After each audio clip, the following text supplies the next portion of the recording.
नमस्कार साथियों, Chanakya inspire India में मैं डॉक्टर शेषनाथ मिश्र आप सभी का बहुत बहुत स्वागत करता हूं। साथियों, आज फिर से एक नया विषय लेकर मैं आप सभी के सामने आया हूं और बड़ा ही महत्वपूर्ण विषय है।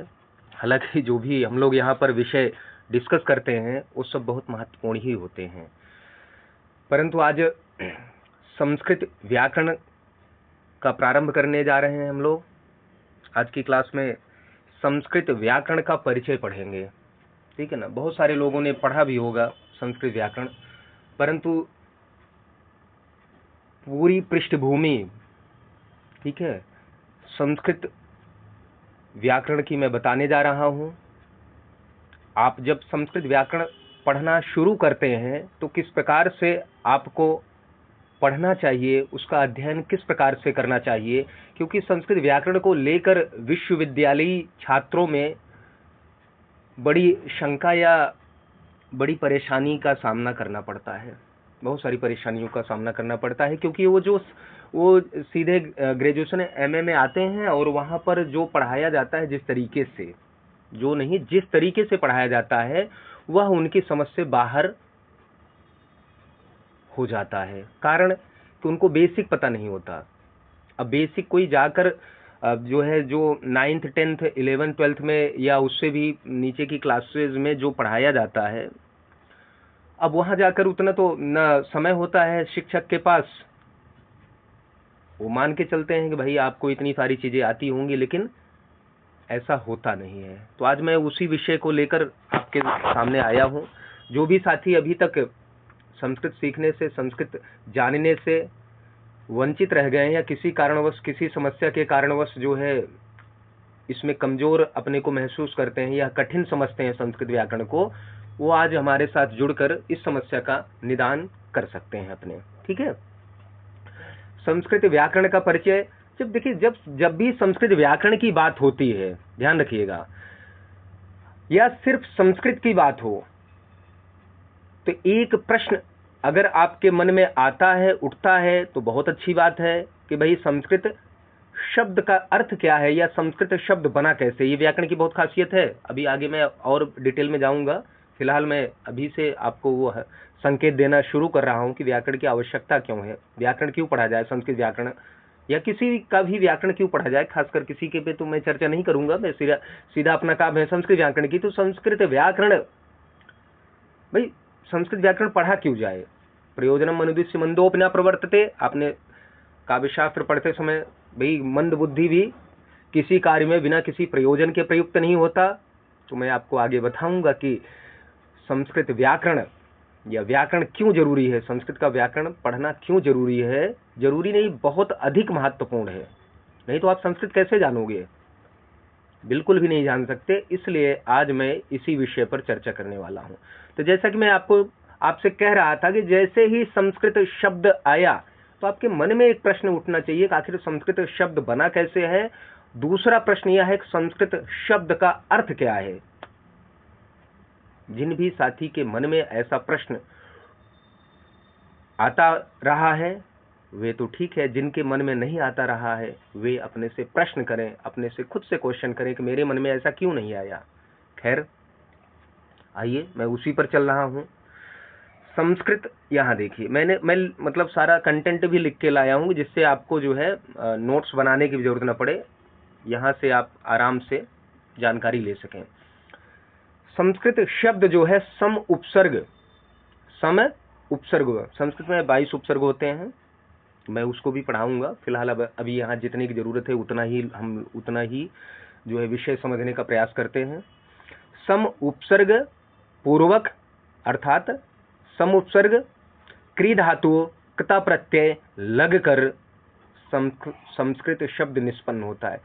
और अब देखिए यहाँ पे मैंने फिर दिया नीचे कि सम प्लस क्री प्लस कृता।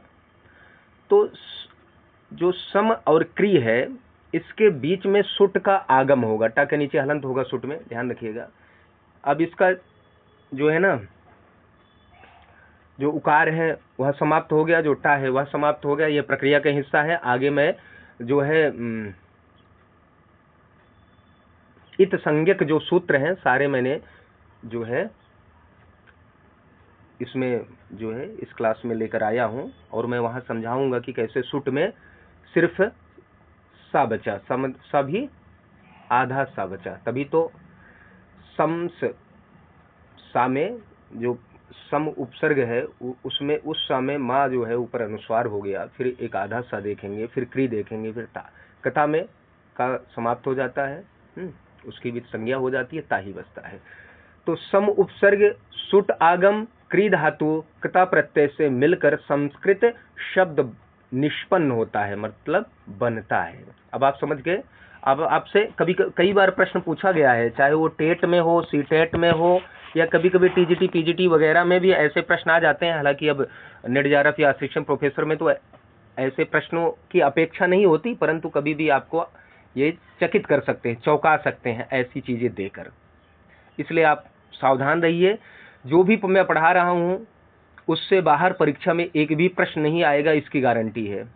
और ऐसा आपको कहीं और पढ़ने को मिलेगा भी नहीं, और न मिला होगा, ये भी मैं कह रहा हूँ। इतनी सरलता से, इतनी सहजता से, इतनी आसानी से, और इतने सारे फैक्ट के साथ कि भाई कैसे प्रश्न पूछा जाएगा परीक्षा में, इन सारी बातों का विवरण यहाँ मैं आप सबके सामने प्रस्तुत करूंगा। ठीक है। तो अब आपने देखा सम उपसर्ग सुट का आगम होकर क्री धातु कथा प्रत्यय से मिलकर जो है संस्कृत शब्द बना। एक प्रश्न का उत्तर मिल गया, जो मैंने पहला प्रश्न किया था। दूसरा प्रश्न हमने आपसे किया था कि संस्कृत शब्द का अर्थ क्या है। तो संस्कृत शब्द का अर्थ है शुद्ध, परिष्कृत, परिमार्जित, परिनिष्ठित। परिमार्जित करते हो ना, जैसे किसी मान लो कि चावल में कुछ पड़ गया है, तो उस जो गैर चावल वाली चीजें हैं जैसे कंकड़ इत्यादि, या कुछ भी मान लीजिए उसमें गेहूं के कुछ बीज चले गए हैं, तो उसको आप जो हटाते हैं, साफ करते हैं, तो परिमार्जित हुआ। शुद्ध, परिष्कृत भी वही हुआ। ठीक है ना। तो ये पर्टिकुलर जो है संस्कृत शब्द का मतलब ये शब्दशः अर्थ है शुद्ध, परिष्कृत, परिमार्जित, परिनिष्ठित। अब बात आई संस्कृत भाषा का क्या अर्थ है। संस्कृत भाषा का क्या अर्थ है। तो ऐसी भाषा जो शुद्ध और परिमार्जित है। ठीक है ना। संस्कृत भाषा का अर्थ है शुद्ध और परिमार्जित भाषा। सोचिए, संस्कृत मतलब संस्कृत अपने आप में ही प्योर है, यहाँ किसी प्रकार की मिलावट नहीं है। तो सोचिए कि संस्कृत पढ़ने वाला व्यक्ति यदि सच में वो संस्कृत पढ़ा है, और संस्कृत पढ़कर सिर्फ पढ़ना नहीं, उसको अपने आचरण में भी यदि उसने लाया, तो उससे बेहतर मानव इस सृष्टि में, इस कायनात में, इस ग्रह पर कोई हो नहीं सकता है संपूर्ण विश्व में। ये ध्यान रखिएगा। संस्कृत यूं ही नहीं है। अब संस्कृत की बड़ी खासियत है, कभी किसी और में वीडियो में आप सबके साथ या किसी और सेशन में आप सबके साथ साझा करूंगा। अब आपके दोनों प्रश्नों का उत्तर यहाँ मिल गया कि संस्कृत बना कैसे है, उसमें प्रकृति प्रत्यय इत्यादि कैसे हैं, और संस्कृत शब्द का अर्थ क्या है। ठीक है। आइए अब अगला आता है, मैंने कहा था संस्कृत व्याकरण का परिचय। संस्कृत शब्द पर हमने चर्चा कर ली, अब व्याकरण की बात आई है। अब व्याकरण क्या है, व्हाट इज ग्रामर। व्याकरणम किम अस्ति, व्याकरणम किम अस्ति।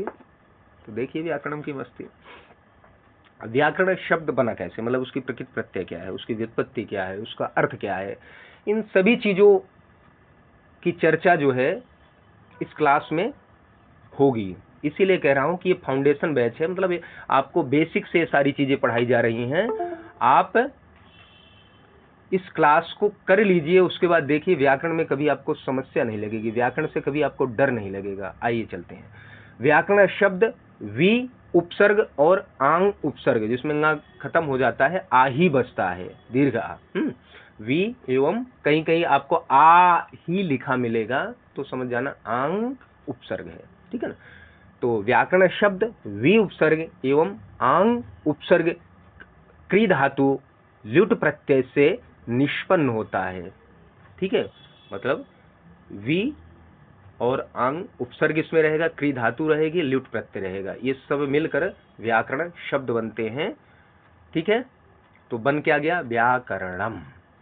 ओके, आप समझ गए। ये प्रश्न बहुत बार पूछा गया है, मैंने देखा है।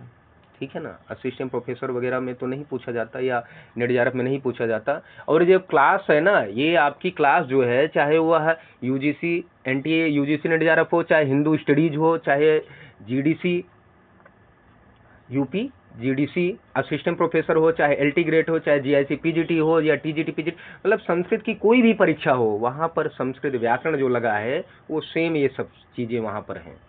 आइए इसकी व्युत्पत्ति देखते हैं। व्याक्रियन्ते व्युत्पाद्यन्ते शब्दाः अनेन इति व्याकरणम्। व्याक्रियन्ते व्युत्पाद्यन्ते शब्दाः अनेन इति व्याकरणम्, अर्थात शब्दों की व्युत्पत्ति करने वाले, प्रकृति एवं प्रत्यय का निर्धारण करने वाले तथा उनके शुद्ध स्वरूप का विवेचन करने वाले शास्त्र को व्याकरण शास्त्र कहते हैं। ध्यान रखिएगा, व्याकरण का कार्य क्या है? शुद्ध अशुद्ध और प्रकृति प्रत्यय इत्यादि को बताना। व्याकरण के माध्यम से ही हमें पता चलता है क्या शुद्ध है, और जो बच गया वो अशुद्ध स्वयं हो जाता है। ठीक है ना।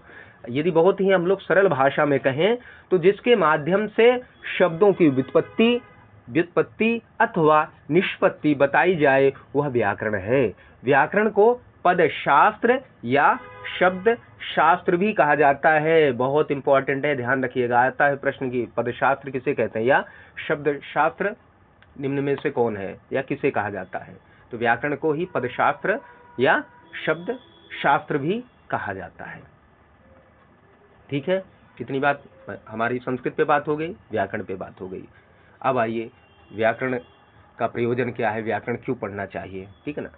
देखिए अति प्राचीन काल से ही जो है, सॉरी ये स्लाइड पे है, मैं स्लाइड पलटा नहीं, ये देखिए यहाँ सब लिखा है कि व्याकरण शब्द वी एवं आंग उपसर्ग क्रिया धातु और ल्युट प्रत्यय से निष्पन्न होता है। ठीक है ना। व्याक्रियन्ते व्युत्पाद्यन्ते शब्दानीति व्याकरण अर्थात शब्दों की व्युत्पत्ति करने वाले, प्रकृति एवं प्रत्यय का निर्धारण करने वाले तथा उनके शुद्ध स्वरूप का विवेचन करने वाले शास्त्र को व्याकरण शास्त्र कहते हैं। बाकी आप पढ़ लीजिएगा, अब मैं आपको आगे बताता हूँ। अब ऐसा नहीं है कि आचार्य पाणिनि के अष्टाध्यायी लिखने से ही व्याकरण अचानक प्रकट हुआ, नहीं। अति प्राचीन काल से शास्त्रों में व्याकरण का प्रमुख स्थान रहा है। ठीक है ना। पाणिनि शिक्षा में व्याकरण को वेद पुरुष का मुख भी कहा गया। ध्यान रखिएगा, व्याकरण की महत्ता देखिए। व्याकरण को इस जो हम वेद पुरुष की कल्पना करते हैं कि छंदा पादव, छंद जो है उसके पैर हैं, ज्योतिष आंख है, उसी प्रकार से व्याकरण को मुख कहा गया। मुखम व्याकरणम स्मृतम, अर्थात वेद पुरुष का मुख जो है वो व्याकरण है। सोचिए अगर मुख ना हो इस शरीर का पोषण भरण कैसे होगा? बोलिए, हम जो अभी आपसे बातें कर रहे हैं वो कैसे कर पाएंगे? नहीं कर पाएंगे ना। मुख की महत्ता शरीर में कितनी है, तो अब सोचिए कि जो संस्कृत है उसमें संस्कृत व्याकरण की महत्ता कितनी है, ये आप देख सकते हैं। क्योंकि व्याकरण शास्त्र हो गया, धर्म शास्त्र हो गया, बहुत सारे शास्त्र हैं ना संस्कृत में। उन सभी शास्त्रों का आधार, मतलब बिना व्याकरण के देखिए किसी के न अर्थ को जाना जा सकता है, न किसी की शुद्धता को समझ सकते हैं हम, कितना महत्वपूर्ण है। तो व्याकरण को वेद पुरुष का मुख कहा गया है।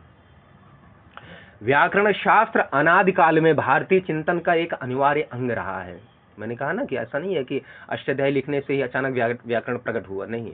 व्याकरण शास्त्र जो है वो बहुत प्राचीन काल से, जब से हमारे यहाँ अध्ययन की परंपरा रही, हम लोग जो है हमारे यहाँ शिक्षा जो रही उसमें करेंगे, व्याकरण शास्त्र अनादिकाल में भारतीय चिंतन का अनिवार्य अंग रहा है। प्रातिशाख्य, देखिए प्रातिशाख्य एवं ब्राह्मण ग्रंथों में पदगत संधि, समास, आगम, लोप, वर्ण विकार, प्रकृति तथा प्रत्ययों का विवेचन प्राप्त होता है। कहाँ पे? प्रातिशाख्य और व्याकरण ब्राह्मण ग्रंथों में। अपना वैदिक साहित्य था ना, उसके बाद ब्राह्मण साहित्य। ठीक है, तो सभी वेदों में उसके प्रातिशाख्य ग्रंथ भी हैं, तो उनमें इन चीजों का वर्णन पहले से है। निरुक्तकार आचार्य यास्क का योगदान उस दृष्टि से और भी महत्वपूर्ण है। यास्क के द्वारा की गई नाम आख्यात, उपसर्ग, निपात तथा क्रिया आदि की व्याख्या व्याकरण के परवर्ती आचार्य कौन थे? पाणिनि, कात्यायन और पतंजलि के लिए भी उपयोगी रही है। मतलब जो ये अष्टाध्यायी लिखा गया, ये जो परंपरा से चीजें आ रही थी उन सब के अध्ययन के बाद एक निचोड़ निकालकर आचार्य पाणिनि ने यहाँ प्रस्तुत किया। व्याकरण की सहायता से ही हम वेद, अब देखिए व्याकरण जरूरी क्यों है, कहें कि व्याकरण की सहायता से हम वेद, ब्राह्मण, आरण्यक, उपनिषद, पुराण, रामायण और महाभारत आदि ग्रंथों का रसास्वादन करते हैं, मतलब उनको पढ़कर समझते हैं। नहीं तो कुछ का कुछ होगा, कैसे कुछ होगा वो आगे मैं बताऊंगा। अब प्रश्न यह उठता है कि व्याकरण अध्ययन क्यों करना चाहिए? इसका उत्तर महर्षि पतंजलि ने अपने ग्रंथ महाभाष्य में दिया है। ठीक है, क्यों करना चाहिए इसके भी बताएंगे। भारतीय संस्कृति के मूल आधार एवं ज्ञान विज्ञान के मूल स्रोत वेदों की रक्षा के लिए व्याकरण का अध्ययन करना चाहिए। महर्षि पतंजलि ने जो व्याकरण अध्ययन के 5 प्रयोजन बताए हैं ना, उसमें एक यह भी है। महर्षि पतंजलि महाभाष्य में व्याकरण का प्रयोजन बताते हुए कहते हैं, रक्षोहागम लघु संदेहाः प्रयोजनम। रक्षोहागम, रक्षा, ऊह, आगम, लघु, असंदेह। ठीक है ना, रक्षा, ऊह, आगम, लघु, असंदेहाः प्रयोजनम, अर्थात रक्षा, ऊह, आगम, लघु और असंदेह, यह व्याकरण के 5 प्रयोजन है। महाभाष्य जब पढ़ाऊंगा तो उसमें आपके साथ इसकी व्यापक चर्चा करूंगा, विस्तृत इस पर जो है हम लोग चर्चा करेंगे। यहाँ देखिए ये सारी चीजें लिखी हैं, रक्षो आगम लघु संदेहा प्रयोजनम। ठीक है, अगले स्लाइड में चलिए। अब जो रक्षा कहा गया तो कहेंगे रक्षार्थम वेदानाम मध्येयम व्याकरणम, अर्थात रक्षार्थम वेदानाम अध्येयम व्याकरणम, अलग अलग करके वेदों की रक्षा के लिए व्याकरण पढ़ना चाहिए। ठीक है ना, अहम किमर्थम व्याकरणम पठितुं शक्नोमि, या तो करेंगे व्याकरण ऐसी शक्ति प्रदान करता है जिसके द्वारा सभी श्रुत अश्रुत, श्रुत और अश्रुत शब्दों तथा पठित और अपठित वाङ्मय का रहस्य अल्पकाल में ही समझा जा सकता है। ठीक है, जो सुना गया है, जो नहीं सुना गया है, जो पढ़ा गया है, जो नहीं पढ़ा गया है, उन सब के मर्म को बहुत आसानी से समझा जा सकता है। शब्दों का असंदिग्ध ज्ञान व्याकरण से ही संभव है। जैसे देखेंगे धनवान शब्द शुद्ध है या धनवान, बुद्धिमती शब्द शुद्ध है या बुद्धिवती, इस प्रकार जितने भी संदेह होंगे इसका निवारण व्याकरण के माध्यम से होता है। इस प्रकार के संदेह को वैयाकरण ही दूर कर सकता है, क्योंकि वह जानता है कि अशुद्ध पद का प्रयोग अनिष्ट का कारण बन जाता है। ठीक है, अगले स्लाइड में और आपको मजा आने वाला है। पाणिनि शिक्षा में भी कहा गया दुष्ट शब्द स्वरतो वर्णतो वा मिथ्या प्रयुक्तो न तमर्थम माह सा वाग वज्रो यजमान हिनस्ति यथेन्द्र शत्रु स्वरतोपराधात। अब यहाँ भी इसकी चर्चा करूंगा, समय ज्यादा लगेगा, बस इतना जान लीजिए।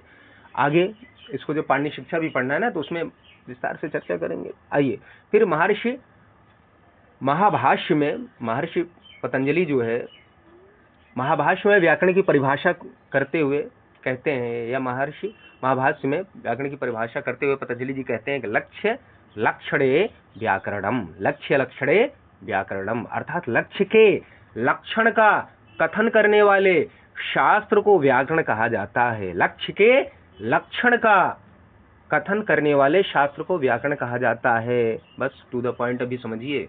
ठीक है ना, ये पूछ भी लेता लक्ष्य लक्षणे व्याकरणम कस्य ग्रंथस्य अनुसार हस्ति, तो आप लोग बता देना। आइए अगले स्लाइड में चलते हैं। व्याकरण अध्ययन की महत्ता के संदर्भ में एक सूक्ति बहुत प्रसिद्ध है। अब आप व्याकरण के अध्ययन की महत्ता क्या है, ठीक है ना, व्याकरण का अध्ययन क्यों करना चाहिए या क्यों हमारे लिए बहुत अधिक महत्वपूर्ण है, उसके लिए एक लोक में सूक्ति प्रसिद्ध है, एक श्लोक प्रसिद्ध है, ध्यान रखिएगा। यह पंक्ति प्रसिद्ध है, क्या है? कोई कहता है कि यद्यपि बहुनाधीशे तथापि पठपुत्र व्याकरणम, यद्यपि बहुनाधीशे तथापि पठपुत्र व्याकरणम, स्वजनः स्वजनो मा भूत सकलम शकलम सकृत शकृत। ध्यान रखिएगा, आज भी जो है, जो हमारे तीनों सा हैं, दंत, मूर्धन्य, तालव्य, उनका उच्चारण लोग एक ही तरीके से करते हैं। इवन कि संस्कृत के जो गैर संस्कृत वाले हैं उनकी तो गलती समझ में आती है, लेकिन जो संस्कृत वाले हैं वो भी इस प्रकार की भयंकर गलती करते हैं। अब उस गलती का क्या परिणाम होता है, इस सूक्ति के माध्यम से भी हम समझ सकते हैं। यद्यपि बहुनाधीश्ये तथापि पठपुत्र व्याकरणम स्वजनः स्वजनो मा भूत सकलम शकलम सकृत शकृत। अर्थात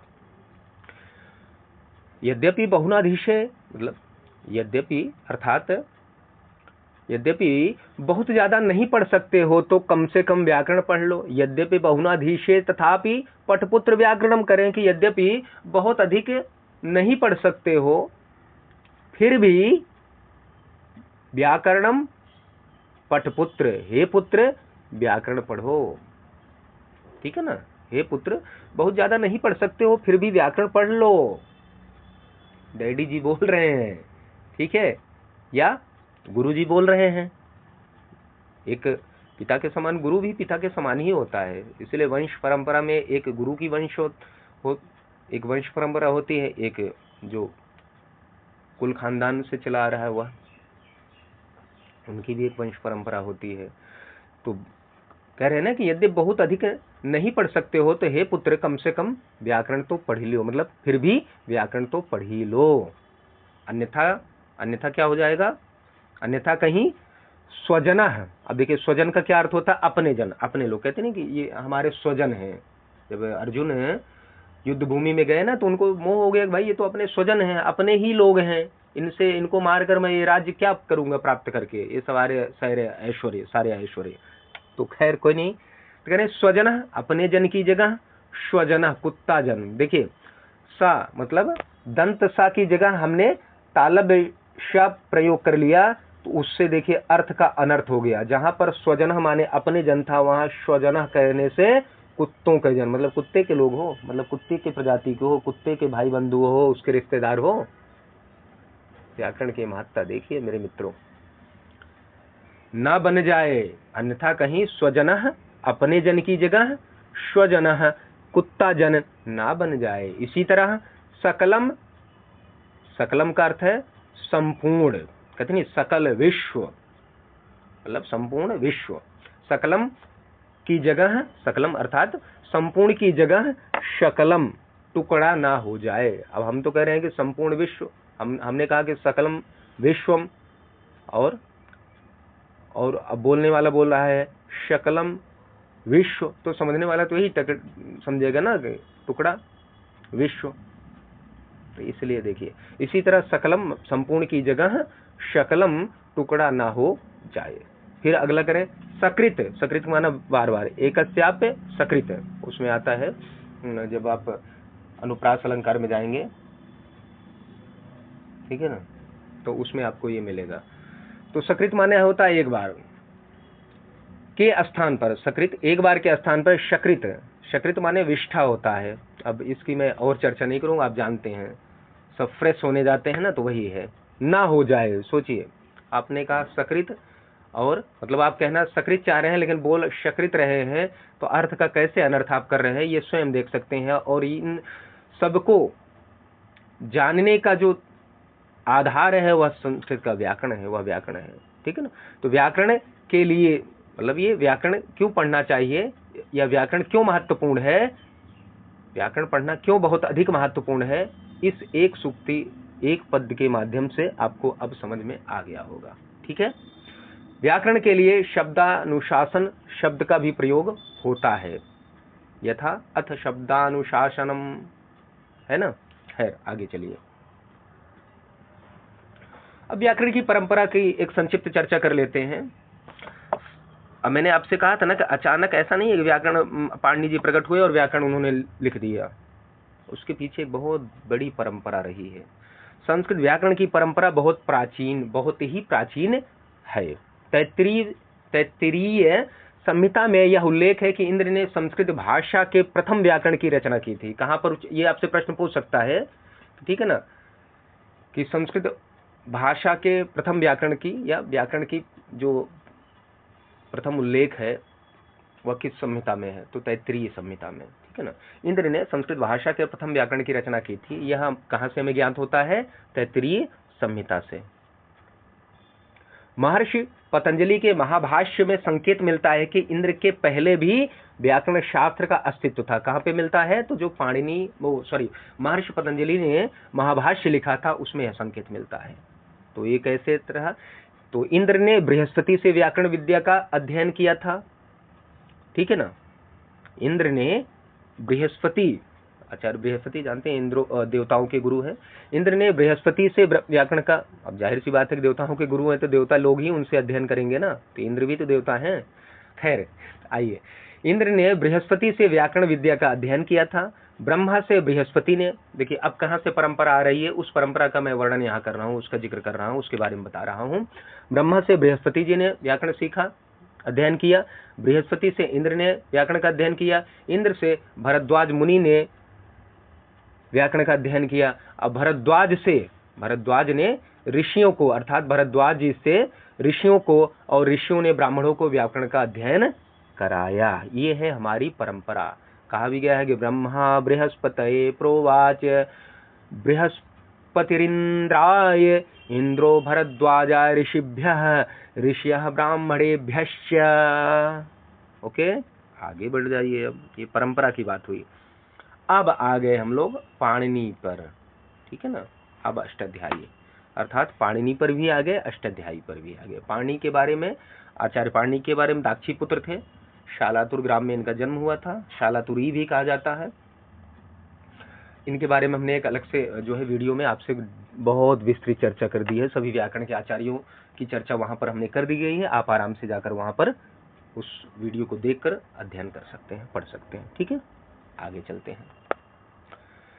पाणिनि आ गए, उनका ग्रंथ अष्टाध्यायी है। तो आचार्य पाणिनि संस्कृत व्याकरण शास्त्र के सबसे बड़े प्रतिष्ठाता तथा नियामक आचार्य हुए। इन्होंने बहुत व्यवस्थित तरीके से व्याकरण को अपने ग्रंथ अष्टाध्यायी में संबद्ध किया, संकलित किया, ठीक है।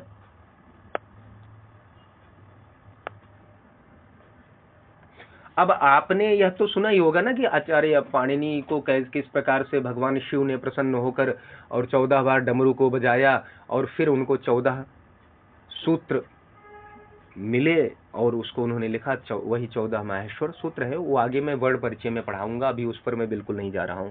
मैं सीधा पाणिनि के अष्टाध्यायी की चर्चा यहाँ करने वाला हूँ। आचार्य पाणिनि संस्कृत व्याकरण शास्त्र के ये सबसे प्रसिद्ध और प्रतिष्ठाता, प्रवर्तक, ओरिजिनेटर, इस प्रकार इनकी शब्दावली का प्रयोग होता है, तथा नियामक आचार्य है। मतलब नियम बनाए इन्होंने, सूत्र शैली में पूरे अष्टाध्यायी की रचना की। आज उसी को आधार बनाकर आगे अन्य विद्वानों ने जो है व्याकरण का विस्तार किया। पाणिनि द्वारा रचित, पाणिनि मुनि द्वारा रचित ग्रंथ का नाम अष्टाध्यायी है। आप सब जानते हैं, जो नहीं जानते, जो हमारे हिंदी के साथी हैं वो लोग भी यहाँ पढ़ सकते हैं। प्राचीन काल में भारत वर्ष में संस्कृत वांग्मय को सुरक्षित रखने की दृष्टि से सूत्र शैली का प्रणयन हुआ। देखिए, किसी भी भाषा को सुरक्षित रखने का कार्य उसके व्याकरण का होता है, और अष्टाध्यायी जो है सूत्र शैली में लिखी गई है, ठीक है ना। अष्टाध्यायी सूत्र शैली में लिखा गया है, ठीक है। और सूत्रकार भी, देखिए आपसे पूछता है कि व्याकरण में या संस्कृत व्याकरण में सूत्रकार कहा जाता है, तो आचार्य पाणिनि को या पाणिनि मुनि को सूत्रकार के नाम से भी जाना जाता है। अष्टाध्यायी सूत्र शैली में लिखा गया है। अष्टाध्यायी 8 अध्यायों में विभक्त है, इसीलिए इसको अष्टाध्यायी कहते हैं कि इसमें 8 अध्याय था, इसका नाम अष्टाध्यायी रख दिया गया, ठीक है ना। इस प्रकार इसमें कुल 8 अध्याय हैं। 8 अध्यायों में विभक्त होने के कारण यह अष्टाध्यायी के नाम से लोक में प्रचलित है या प्रसिद्ध है। प्रत्येक अध्याय में 4 पाद हैं, ठीक है ना। प्रत्येक अध्याय में 4 पाद हैं। इस प्रकार 8 अध्यायों को मिला दिया जाए तो कुल 32 पाद मिलते हैं। इस प्रकार संपूर्ण अष्टाध्यायी में कुल 32 पाद है, याद नहीं वो पाद है, ठीक है ना।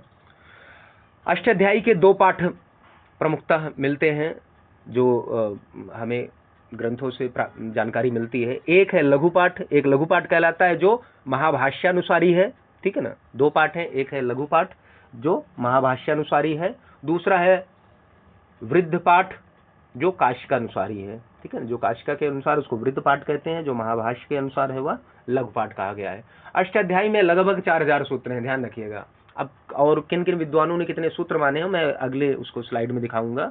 तो लगभग 4000 सूत्र माने जाते हैं। आइए, पाणिनि को सूत्रकार भी कहा जाता है, मैंने आपको बता दिया। स्वर सिद्धांत चंद्रिका के अनुसार पाणिनि ने 3995 सूत्रों की रचना की है, ध्यान रखिएगा, ठीक है ना। निर्णय सागर संस्करण के अनुसार पाणिनि ने 3985 और तारानाथ वाचस्पति के अनुसार पाणिनि ने 3965 सूत्रों की रचना की है। ये आप ध्यान, कभी कभार पूछते हैं, लेकिन फिर भी आपको ये चीजें पता होनी चाहिए। अष्टाध्यायी का प्रथम सूत्र वृद्धिरादैच है तथा अंतिम सूत्र आ है, ध्यान रखिएगा।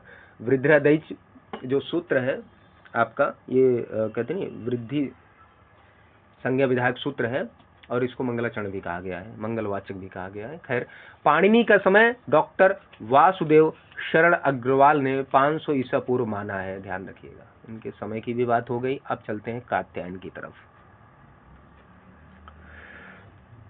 पाणिनि के कतिपय, कात्यायन ये भी प्रमुख आचार्य रहे हैं और इनको वररुचि के नाम से भी जाना जाता है। तो पाणिनि के कतिपय शताब्दी, मतलब कुछ शताब्दियों बाद जो है, आचार्य कात्यायन ने अपने वार्तिक के द्वारा पाणिनि व्याकरण को न केवल पूर्णता प्रदान की, बल्कि अनेक गुप्त आशयों को भी प्रकट किया। मतलब कई ऐसे सूत्र थे जो जिनका नियम कहीं पर बाधित हो रहा था, तो उन सभी छिपी हुई चीजों को भी इन्होंने प्रकट किया।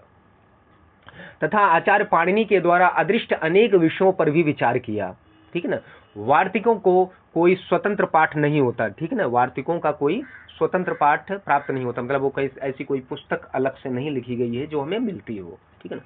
अधिकांश वार्तिक महाभाष्य में प्राप्त होते हैं। अधिकांश जो वार्तिक हैं वो महाभाष्य, जो महर्षि पतंजलि ने लिखा है, उसी में मिलता है।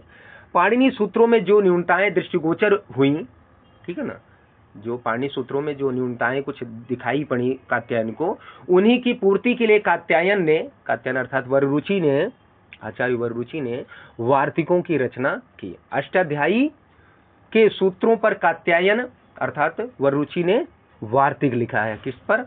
अष्टाध्यायी के सूत्रों पर, इसीलिए इन्हें वार्तिककार भी कहा जाता है, ध्यान रखिएगा। किसे? आचार्य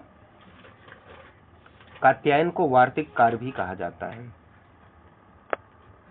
आइए पतंजलि, आचार्य पतंजलि के बारे में देखते हैं। महर्षि पतंजलि ने अष्टाध्यायी पर एक बहुत विस्तृत व्याख्या, मतलब बहुत बड़ी व्याख्या लिखी, मतलब बहुत बड़ी कमेंट्री लिखी, इंग्लिश में कमेंट्री कहते हैं। तो महर्षि पतंजलि ने अष्टाध्यायी पर एक विस्तृत भाष्य लिखा, उसकी व्याख्या की, विस्तृत व्याख्या की है, विस्तृत भाष्य लिखा, जिसे महाभाष्य कहा गया। क्योंकि वो बहुत विशाल था, इसलिए उसे महाभाष्य कहा गया, सिर्फ भाष्य नहीं कहा गया, महाभाष्य कहा गया। व्याकरण शास्त्र में महाभाष्यकार के रूप में पतंजलि प्रसिद्ध है, इसीलिए महर्षि पतंजलि को भाष्यकार कहा गया। वार्तिककार कात्यायन को कहा गया, सूत्रकार पाणिनि जी को कहा गया ना। महाभाष्य में कुल 84 आहनिक हैं।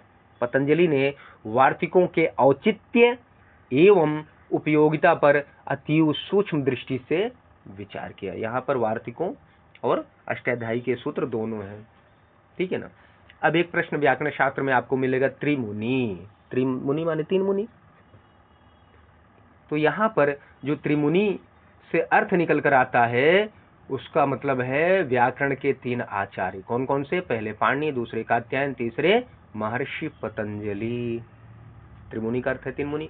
संस्कृत व्याकरण के तीन मुनि कौन है? पाणिनि, कात्यायन और पतंजलि। ये 3 व्याकरण के त्रिमुनि हैं, ठीक है। अब देखिए, एक बड़ा रोचक प्रश्न आता है कि भाई पाणिनि, कात्यायन और पतंजलि, ये तीनों पाणिनीय व्याकरण के प्रमुख आचार्य मुनित्रय कहलाते हैं, और व्याकरण में इनका ही प्रामाणिक स्वीकार किया जाता है। इनके द्वारा कही गई बातें ही जो है प्रामाणिक मानी जाती हैं। तो इनमें से सबसे अधिक प्रामाणिक कौन माना जाएगा? तीनों में अगर ये किसी की बात को सबसे अधिक प्रामाणिक मानना हो तो कौन माना जाएगा? तो इनमें कहा गया है कि व्याकरण में कहा गया है, उत्तरोत्तरम मुनीनाम प्रामाण्यम, अर्थात व्याकरण में उत्तरोत्तर मुनि पूर्व से अधिक प्रामाणिक माना जाता है या माने जाएंगे। अर्थात उत्तरोत्तर मतलब बाद के, जैसे पाणिनि से अधिक कात्यायन, कात्यायन से अधिक पतंजलि, तो सबसे अधिक प्रामाणिक कौन हो गया? महर्षि पतंजलि। आगे चलिए, अब प्रक्रिया ग्रंथ, ये तो सारी बातें हो गई। अब प्रक्रिया ग्रंथ के रूप में भट्टोजी दीक्षित हैं, या इन्होंने प्रक्रिया ग्रंथ प्रारंभ किया। प्रारंभ तो पहले से था, इन्होंने बहुत सुव्यवस्थित एक प्रक्रिया ग्रंथ लिखा। आचार्य भट्टोजी दीक्षित द्वारा रचित ग्रंथ वैयाकरण सिद्धांत कौमुदी है। यह एक प्रक्रिया ग्रंथ है। अभी तक जो अध्यायों में जो पाद थे, उसमें अलग अलग सूत्र जो है, अलग अलग प्रकरणों के अलग सूत्र जो है, अलग अलग पादों में जो बिखरे हुए थे, उसको इन्होंने एक जगह एक व्यवस्थित रूप दिया। उसको प्रक्रिया कहा गया। एक प्रोसेस के तहत के संधि के सूत्र हैं, अमुक संधि है तो संधि प्रकरण ही अलग बना दिया, उसमें भी यण संधि है तो यण संधि के सारे सूत्र एक जगह रख दिए। इसी प्रकार से इन्होंने सारा एक क्रम से रखा। तो आचार्य भट्टोजी दीक्षित द्वारा रचित ग्रंथ वैयाकरण सिद्धांत कौमुदी बहुत प्रसिद्ध प्रक्रिया ग्रंथ है। यह एक प्रक्रिया ग्रंथ है। इसमें अष्टाध्यायी के संपूर्ण सूत्रों 2978 सूत्र, ऐसा भट्टोजी दीक्षित का मानना है। बाकी हम तो कहेंगे लगभग 4000 सूत्रों, जो अष्टाध्यायी के सारे सूत्र थे, उन सूत्रों की व्याख्या है किसमें? वैयाकरण सिद्धांत कौमुदी। वैयाकरण सिद्धांत कौमुदी को सिर्फ सिद्धांत कौमुदी भी कहा जाता है, ध्यान रखिएगा। तो इसमें अष्टाध्यायी के संपूर्ण सूत्रों की व्याख्या है। इस प्रकार यह ग्रंथ संपूर्ण अष्टाध्यायी का प्रतिनिधित्व करता है। प्रक्रिया ग्रंथों में वैयाकरण सिद्धांत कौमुदी अति प्रसिद्ध है। वैयाकरण सिद्धांत कौमुदी पर भट्टोजी दीक्षित द्वारा रचित टीका का नाम है प्रौढ़ मनोरमा। इन्होंने खुद ही एक व्याख्या ग्रंथ लिखा, एक टीका लिखी अपने ही ग्रंथ पर, वैयाकरण सिद्धांत कौमुदी, जिसका नाम प्रौढ़ मनोरमा।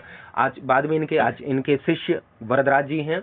उन्होंने आचार्य भट्टोजी दीक्षित के शिष्य थे। वरदराज ने 3 ग्रंथों की रचना की है, मध्य सिद्धांत कौमुदी, लघु सिद्धांत कौमुदी, सार सिद्धांत कौमुदी। लघु सिद्धांत कौमुदी में पाणिनि अष्टाध्यायी के लगभग, अब कहीं 1295 सूत्र, कहीं 1275 आता है, तो मैं तो 1275 ही कहूंगा, यहाँ करेक्शन है। तो ये आपका जो है आज का व्याकरण का परिचय रहा। अब प्रक्रियाकार भी जो है क्या कहा जाता है? प्रक्रियाकार किसे कहा जाता है? भट्टोजी दीक्षित जी को कहा जाता है। वरदराज, इनके बारे में जो कहानी है इसको मैं अलग से आपसे बताऊंगा। तो लघु सिद्धांत कौमुदी, चूंकि अगर लघु सिद्धांत कौमुदी हम पढ़ लेते हैं तो बाद में अन्य व्याकरण ग्रंथों में हमारा प्रवेश जो है क्या आसान हो जाता है। वो कहते नहीं कि नत्वा सरस्वतीम देवीम शुद्धाम गुण्याम करोम्य हम पाणिनीय प्रवेशाय लघु सिद्धांत कौमुदी। लघु सिद्धांत कौमुदी की रचना इस कर रहे हैं कि आप पाणिनी व्याकरण में प्रवेश कर लें। ठीक है, तो मेरे मित्रों आज के लिए इतना। चैनल को लाइक शेयर सब्सक्राइब करके अपना ढेर सारा प्यार जो है कमेंट्स ग्रुप में हमें भेजिए। मिलते हैं एक नए विषय के साथ, तब तक के लिए।